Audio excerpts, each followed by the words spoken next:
چې د 86 سال دپاره هغه د امریکا په قید کې ده، هغه د انګریزانو په قید کې ده. هغه ډاکټر عافیه خپلې مور ته پیغام رالیږي، خپلې مور ته ریکارډ رالیږي او خپلې مور ته وایي مورې یو ځل خو به د ظلم داستان ختم شي،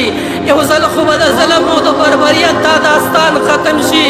یو ځل خو به ما الله د دې جیل نه رها کړي. مور ته فریاد او ژړا کوي. هغه وایس کې وایي مورې په دې نه یم خفه چې زه د کافرانو په جیل کې بندیوانه یم، زه د هغې په زندان کې بندیوانه یم. مورې قسم په الله ما له چې ژړا راځي په دې خبره باندې راځي، زما مخې ته قرآن کولاو کېږي، زما مخې ته قرآن ایښی دی. ما ته وایي راشه په قرآن باندې خفه کېده، راشه د قرآن د پاسه وخېجه، تا هغه شپږ اتیا کاله قید دې ختم دی، تا موږ رها کوو. خو مورې یاد وساته تر اوسه مې دې کار ته زړه نه دی ښه کړی. هغه چې شپږ اتیا کاله قید کې د انګریزانو په جیل کې بندیوانه ده، د کافرانو په جیل کې بندیوانه ده، خو د هغې خور لا اوس هم غیرت برقرار دی، د هغې خور لا اوس هم ایمان برقرار دی، په هغه خور کې لا تر اوسه جذبه برقرار ده. او بیا خپلې مور ته په دې ریکارډ کې وایي هره شپه امام الانبیا په خوب کې وینمه، بېګا مې امام الانبیا په خوب کې وکتو، امام الانبیا مې مخې ته راغی، امام الانبیا ژړا کوله، وی ما ورته الله رسوله ژاړمه، خو زما په وجه ژاړې پام چې ونه ژاړې، زه دا تکلیفونه برداشت کولی شمه، زه دا زولنې برداشت کولی شمه، زه دا ستم برداشت کولی شمه، زه دا ظلم برداشت کولی شمه. امام الانبیا ته وی زما په وجه مه ژاړه، کو ته ژاړې ما ته تکلیف سوا کېږي، کو ته ژاړې ما ته درد سوا کېږي. ما ته خوب کې امام الانبیا وی عافیې صدیقې ستا دپاره نه ژاړمه، عافیې صدیقې ستا په حال نه ژاړمه. امام الانبیا چې ژړا کوي، امام الانبیا وی ما له ژړا په دې خبره راغله ولې مې امت دومره بېکاره دی، ولې مې امت دومره بې حسه دی چې نن یو مسلمانه خور د اغیارو کافرانو په جیل کې پرته ده، د هغې سره بندیوانه ده، د هغې سره زیاتوی کېږي، خو یو مسلمان د هغې دپاره اواز نشي اوچتولی، یو مسلمان د هغې دپاره حق قدرې نشي کولی. دغه عافیه صدیقیه چې د دې کراچۍ نه ګرفتاره کړه، افغانستان کې راووته، 10 کاله د افغانستان په جیل کې بندیوانه ده، باګرام کې بندیوانه ده. هغه د باګرام مجاهدین حالات وایي، هغه چې باګرام کې بندیوان مجاهدین ملګري دي، هغې حالات وایي قسم دی وی چې کله باګرام ته یوه ښځه راوسته،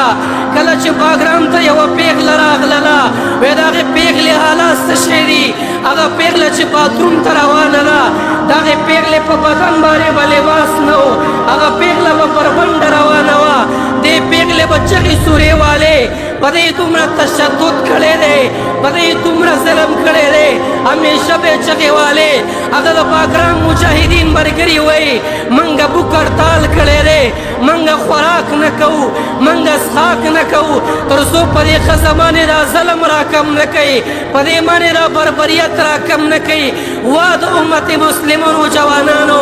وا د حکمرانانو، وا د کرسیو خاوندانو،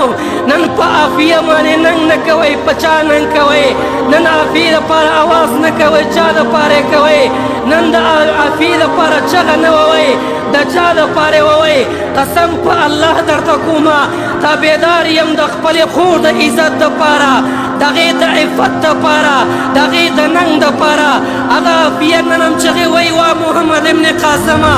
وا محمد ابن قاسمه، هغه محمد ابن قاسم چې د عربستان نه را روان دی، هندوستان ته راغی، د یو ناهیدې خور دپاره تمام هندوستان یې فتح کړی دی، تمام هندوستان یې د خپل تسلط لاندې راوستی دی. هغه محمد ابن قاسم راغی، موسی ابن نصیر را روان دی، محمد ابن قاسم چغې والی وي، طارق ابن زیاد راغلی دی، قتیبه ابن مسلم ویلی دی نن ولې په دې امت کې یو محمد ابن قاسم نشته دی، نن ولې یو قتیبه ابن مسلم نشته دی، نن ولې یو طارق ابن زیاد نشته دی، نن ولې یو عمر ابن خطاب نشته دی، نن ولې یو خالد ابن ولید نشته دی، نن ولې یو عبید ابن جراح نشته دی. چا تلاړ شو هغه عافیه وایي او د پبجي شوقیه او د ټیک ټاک شوقیه زه وایم عافیې چغې مه ووه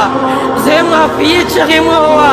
دا امت ستا په چغو باندې غوږ نه ګرئ